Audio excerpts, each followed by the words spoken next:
Hey, what's up everyone? It's Mark here from the Frank Business Academy. And if you happen to see my online class at some stage over the last few days or maybe the last week, you may recall a section where I was talking about writing copy and the importance of writing copy on your website. And I think I probably would have alluded to this idea that if you can actually learn to write your own copy, then your website and your message is going to be far more compelling than getting anybody else to do it for you. And look, there's reasons for this, but it's so important, it's really that important that I wanted to jump on and just give you another quick, I guess a bit of a tutorial, and actually it's a tool, an example tool that will allow you to write really, really great copy, and it's really, really simple. And because what we know is that most of your competitors in the market are making a massive mistake, and it's really common. Nearly everyone does this, and that is get onto a website and just go and search for any website, particularly in your market segment. And what you'll see is that most of the copy is quite egocentric, right? So you get on there and you say, oh, who is this company? And they talk about themselves. They've been in business for 20 years. They've got this amount of years of combined experience, and they have the best things and the best widgets, and they're just the best in the market. And so it's quite egotistically focused, and they also focus on features. We have the most expensive equipment. We have the best this. We have this process. So, everything is really kind of, again, it's really a similar issue in that it's very focused on themselves. And if you can actually get your head into gear and write your copy that is kind of your client focus, and it really, not only is it client focus, but it all is written around the result or the outcome of what your service will provide, then you're going to be miles ahead of your competitors. And it's relatively easy to do. It's actually not hard. It just doesn't come naturally. So I'm going to show you a quick tool that I use. It's a very simple framework, and it just kind of keeps me on track and makes sure I don't kind of dive off and start getting kind of egotistical because I think I'm the best at stuff.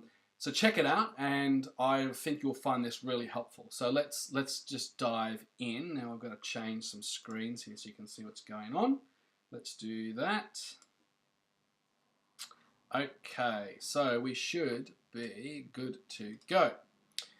Now, so we're going to be talking about the before and after grid, and this is a really simple little framework that will help you write a value statement for your business or service. Now, it could be, you could do this for your entire business, and you could also do it for little small segments of your business. So let's check it out. So it's about writing a value statement by understanding your customer. Now, as I said before, where most people go wrong is they focus on features. It'll be this feature, and there'll be another feature, and it might be the color or the cost. A cost is one that comes out a lot. And there'll be more features, and they go on and on and on and on. It's just like this laundry list of features. And the thing is that when you do that, you are not actually going to stand out in the market in any way at all, because anybody can get all the features. Somebody can go and get the same equipment, they can do the same things, and then you're lost in the ether. And so there is a way to really change this up. And that is that we're going to focus on your clients' fears. Excuse me. And some of your clients might be really afraid of scary clowns with smoke. I'm not really sure. But it's about a focus on fears. You can interchange that with frustrations, problems, questions. So it has a negative connotation to it, right? So we start with focusing on the bad. And then what we do is we also then focus on the good. What are their hopes, their desires, their dreams, and how do they feel? Okay, so that's kind of the basis of it, but let's just see how that plays out. Okay, so here we go. Here's the before and after grid that we're going to use. Now, before I get started, my reference for this was the idea that our target audience was suburban families with a couple of young kids and two working parents. So they're quite busy. And our service is something very easy to understand. It's just a simple lawn mowing and yard maintenance service. So everyone can understand that, right? So it's fairly straightforward. So before, our target audience have out of control gardens and their lawns aren't maintained very well.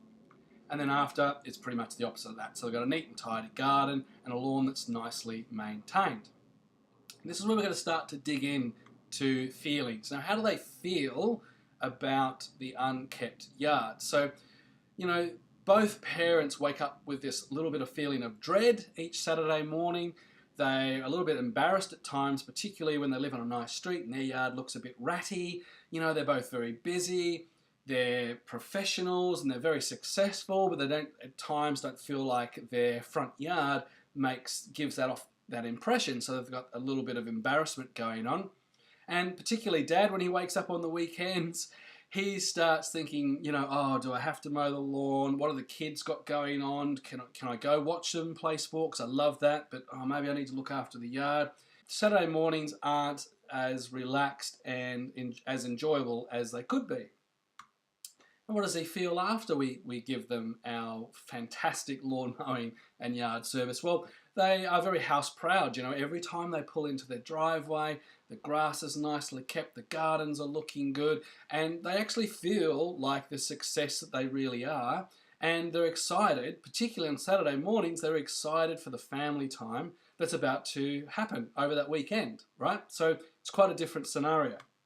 Now, the average day, I think I've mentioned this a little bit, but they wake up on Saturday morning and it's all about trying to work out whether they can leave the yard work for another week, what sport is going on, what do I need to do, what do I want to go to, and here's a critical thing that I thought of: what do I need to give up? What needs to what needs to be left off so that I can look after the yard?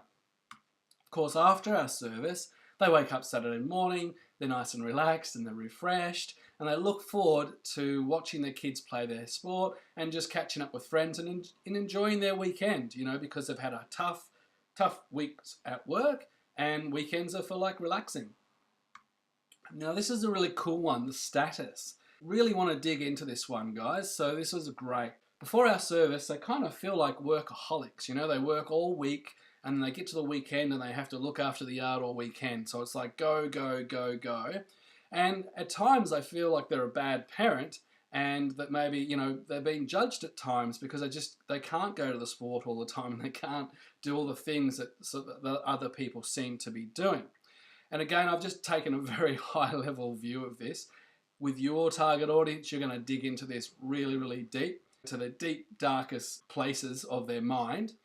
And look, after, they're going to feel successful because their house looks well kept, and it's by others. They feel proud that they're successful enough that they can pay somebody to look after the yard and all of those types of things. So hopefully you get a sense of this. I've just kind of banged out a very quick example here, but I can't tell you how often I've used this to help me write some quick, sharp copy related to a service. How do we then mold this into something usable? So we're going to develop our statement of value now, and it's based on this above information. And it looks like this. So we have product name enables our customer to experience something. Okay, very, very simple. So check this out. Here is our value statement. Our mowing service, because I couldn't think of a name, our mowing service enables young professional families to claim back their weekends from yard work.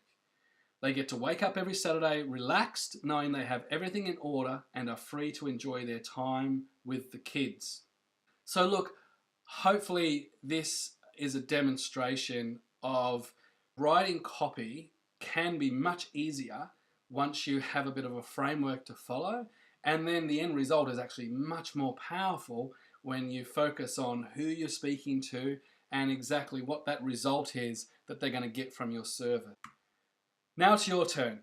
What's your value statement? What's your value statement for your business, or what's your value statement for even one small part of your business? Use the before and after grid, and I absolutely guarantee you what you'll come out with will be fantastic. So this is Mark G. Travis signing off, saying until next time, Keep it real and keep it simple.